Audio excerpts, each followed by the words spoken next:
¿Qué pasa cuando Mercurio entra en Tauro? Se produce un cambio drástico en su dinámica.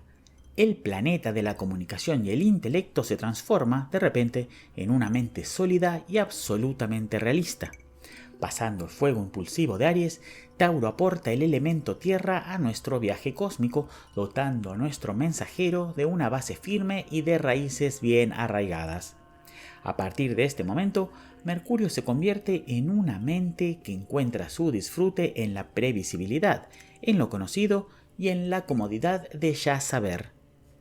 Es el pensamiento materialista, enfocado en la economía, con una habilidad intelectual única para la gestión de los recursos.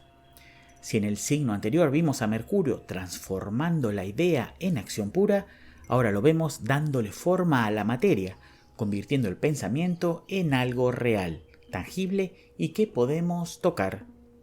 En este segundo paso de su vuelta al zodíaco, Mercurio descubre el afuera, sale de su propio impulso individual y se encuentra de frente con la materia exterior, un escenario donde se ve obligado a ponerle valor a las cosas y a pensar la realidad a partir de su propio sistema de valores.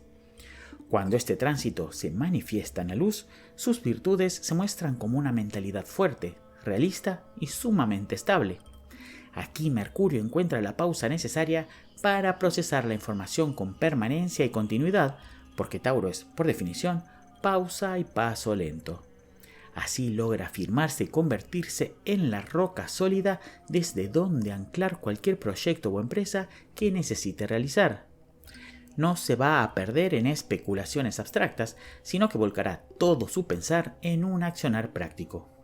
Su comunicación se vuelve concreta y eficiente, transmitiendo lo justo y necesario de manera amable y con un refinado sentido estético.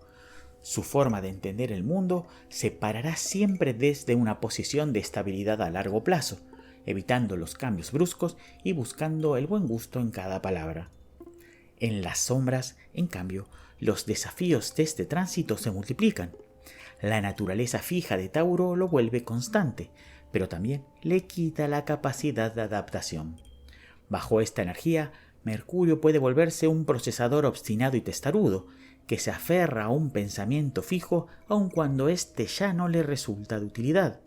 Esta necedad lo hace cerrarse por completo a su entorno, perdiendo la capacidad de analizar nuevos datos que su propia obstinación le impide incorporar. La comunicación también se bloquea, transformándolo en un mensajero de pocas palabras que se rehúsa al intercambio cuando algo choca con su estructura.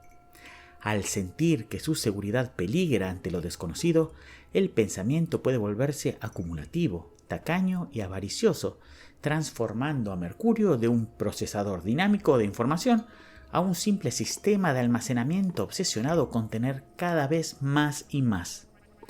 Para desarrollar sus virtudes y evitar caer en estas sombras, Mercurio debe aprender a aceptar que los cambios pueden ser beneficiosos, no cerrarse ante lo nuevo, aprender a sobrellevar la sorpresa y mantener un margen de plasticidad mental es fundamental para el desarrollo óptimo de este tránsito. La mente funciona mejor cuando se le permite acceder a la información completa.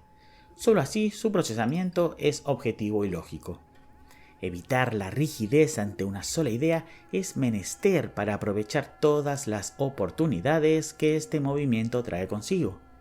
Recordemos que la influencia de Mercurio no se limita a este sector del mapa, sino que al ser regente de Géminis y Virgo, la energía que maneje durante su paso por la tierra de Tauro será la misma con la que regirá las casas donde se encuentren esos otros dos signos en tu carta natal. De hecho, si sos de Aries, Tauro o Géminis, es muy probable que este sea tu Mercurio natal, y entender esta dinámica te va a permitir comprender a fondo tu propia forma de procesar la información o la de las personas de estos signos que conozcas. Así completamos el paso de Mercurio por Tauro, el gran escenario donde conocemos la mente aplicada a la realidad material. Una vez que el mensajero completa este aprendizaje, pasando de la acción pura a la concreción tangible, avanza hacia un nuevo nivel, regresa a su propio domicilio y llega al signo de Géminis, donde finalmente es liberado el acto de conocer, explorar y comunicar, que son sus funciones primordiales.